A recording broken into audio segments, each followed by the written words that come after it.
안녕하세요. 태양광 관련 소식을 가장 빠르고 정확하게 전하는 무료 컨설팅 전문기업 하이존TV입니다. 요즘 같아선 태양광 잔혹사란 표현이 딱 제격입니다. 정부 정책도 정책이지만 태양광 사업자들의 수익성 하락도 큰 문제인데 전력 개통 보강 지연으로 개통 접속 부담이 늘어나니 자연히 수익성은 떨어지기 마련이고 출력 제한을 보상하지 않아 불만이 고조되는 건 역시 당연한 일입니다. 이에 신규 사업자도 줄어들 수밖에 없는데요.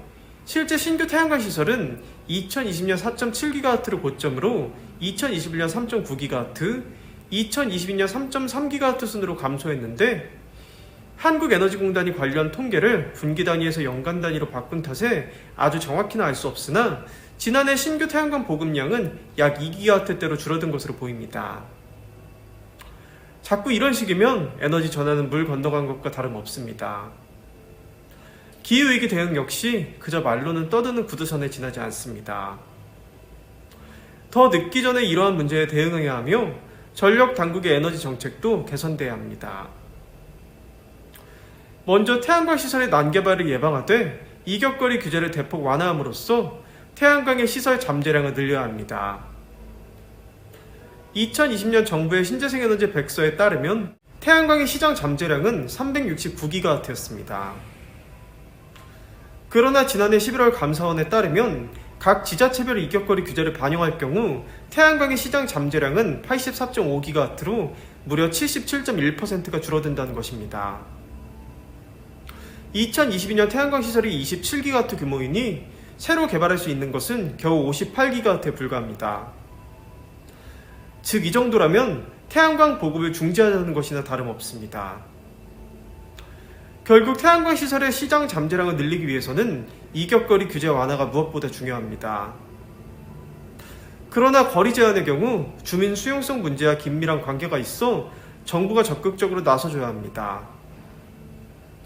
기후위기 대응에 태양광이 필수적임을 알려야 하며 주민들이 동참할 수 있는 다양한 수익 모델 역시 꾸준히 제시돼야 함은 물론입니다.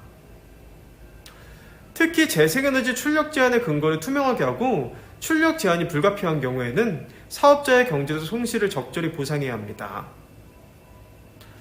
한 예로 섬나라인 영국과 아일랜드는 전력 개통이 우리나라 비슷하게 독립 운영되고 있는데 2022년 기준 영국은 우리나라의 55% 수준이고 아일랜드는 제주도에 비해 5배 이상 큰 면적을 가지고 있지만 재생에너지 비중은 각각 42%, 39%에 달합니다. 이는 7.7%에 불과한 우리나라에 비하면 5배 이상 높은 수치입니다. 물론 영국과 아일랜드 역시 높은 재생에너지 비중으로 인해 전력 개통의 안정성을 확보하기 위한 출력 제한이 불가피합니다. 그에 따라 2021년 영국은 재생에너지 발전액의 3.5%를 아일랜드는 7.4%를 각각 제한하였는데 이는 같은 해 제주 지역의 출력 제한 비중인 2.1%보다 훨씬 높은 수준입니다. 그런데 두 나라는 우리와 달리 EU 규정에 따라 출력 제한을 적절히 보상하고 있다는 점은 여러모로 시사하는 바가 큽니다. 결국 재생에너지의 경쟁력이 떨어지면 지원을 늘리는 게 당연합니다.